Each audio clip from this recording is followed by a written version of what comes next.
In a world where the strong devour the weak, what happens when the strong decide to feed them instead?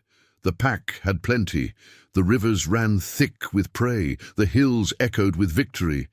Yet among the wolves one heart grew restless, not with hunger, but with questions.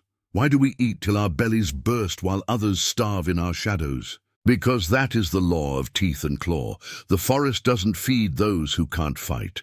But laws, like hunger, are made by those who survive.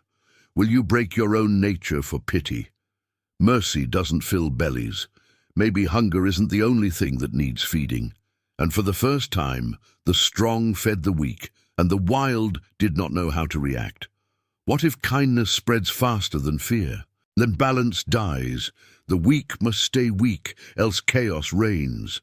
The forest divided like rivers in drought, the believers and the fearful, the hopeful and the hungry. The wild began to question its own order. Was strength measured by claws or by care? The law of the strong has devoured even us. When death came for all, only unity kept breath alive. You once hunted us, now you feed us. Why? Because no one survives a famine alone. The wolf did not change nature, he reminded it of balance. True strength lies not in taking life, but in protecting it. In the wild, power is loud, but compassion is quiet, and yet it is the quiet that endures. Maybe the question was never who eats who, but who feeds whom when the world grows cold. Subscribe, like, share, and comment for more fables.